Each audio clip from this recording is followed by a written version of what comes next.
Okay, and this story is called The Kitten Who Thought He Was a Mouse.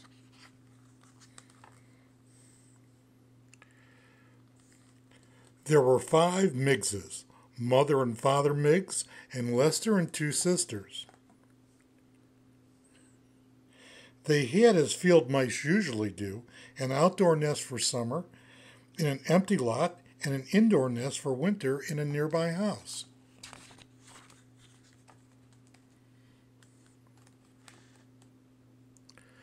They were very surprised one summer day to find a strange bundle in their nest, a small gray and black bundle of fur and ears and legs with eyes not yet open. They knew by its meaning that the bundle must be a kitten, a lost kitten with no family and no name. Poor kitty, said the sisters. Let them stay with us, said Lester. But a cat, said Mother Miggs. Why not, said Father Miggs.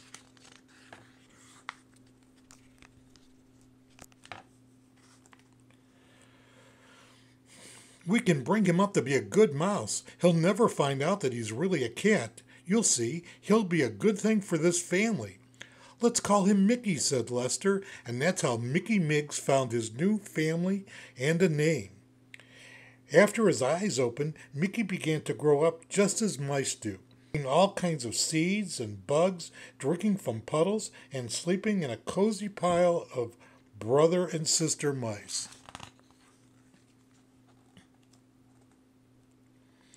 Father Miggs showed him his first tomcat at a safe distance and warned him to keep away from all cats and dogs and people. Mickey saw his first mousetrap. The most dangerous thing of all, said Mother Miggs when they moved to the indoor nest that fall. He was too clumsy to steal bait from traps himself, so Lester and the sisters had to share with him what they stole. But Mickey was useful in fooling the household cat, Hazel. He practiced up on meowing, for usually, of course, he squeaked and became clever at what he thought was imitating a cat.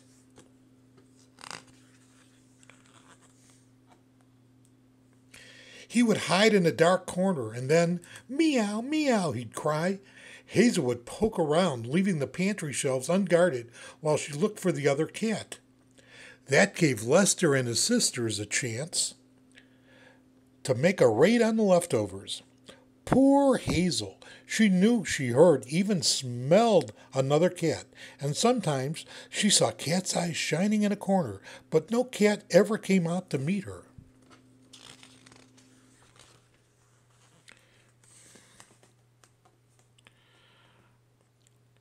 How could she know that Mickey didn't know he was a cat at all, and that he feared Hazel as much as the mousiest mouse would? And so Mickey Miggs grew, becoming a better mouse all the time and enjoying his life. He loved cheese, bacon, and cake crumbs. He got especially good at smelling out potato skins and led the sisters and Lester straight to them every time. A wholesome and uncat-like food, said Mother Miggs to Father Miggs approvingly. Mickey is doing well. And Father Miggs said to Mother Miggs, I told you so.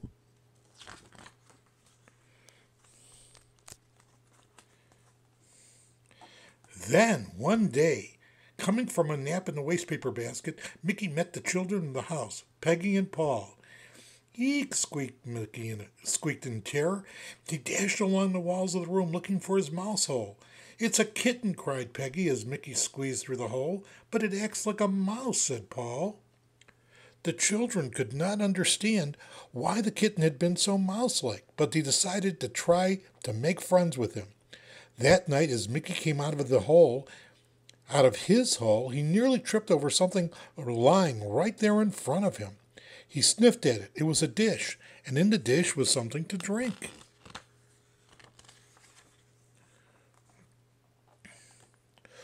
What is it? Asked Mickey.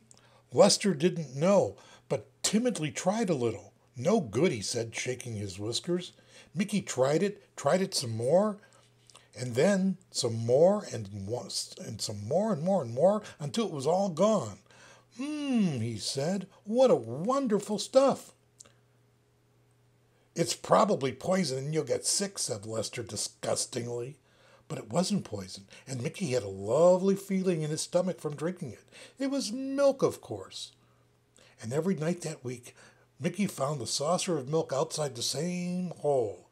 He lapped up every drop. He drank it, cried Peggy and Paul happily each morning. They began to set out a saucerful in the daytime, too. At first, Mickey would only drink the milk when he was sure Peggy and Paul were nowhere around. Soon he grew bolder and began to trust them in the room with him.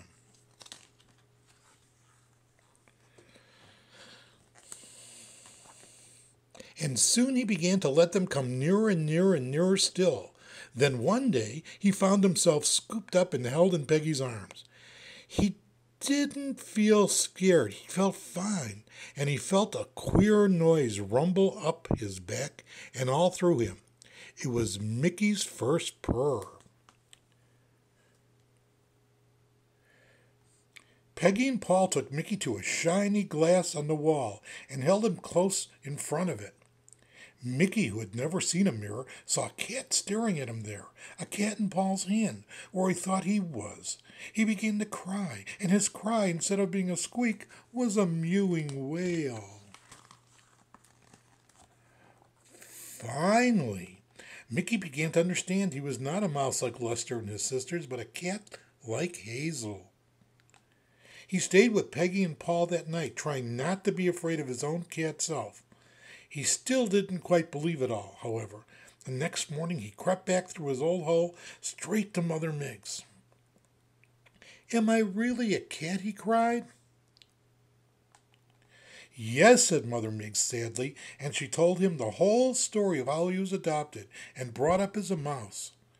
We loved you and wanted you to love us, she explained. It was the only safe and fair way to bring you up.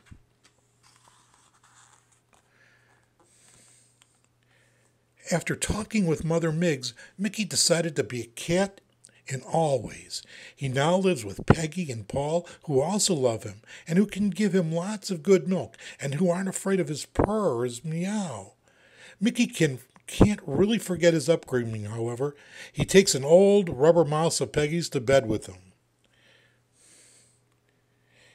He often visits the Miggsies in the indoor nest where he nibbles cheese tidbits and squeaks about old times. And of course, he sees to it that Hazel no longer prowls in the pantry at night.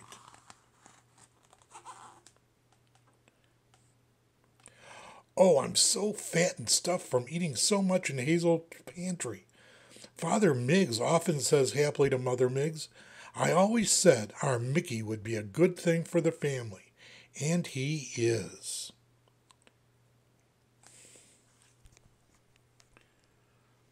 And that's the end of the story. Bye.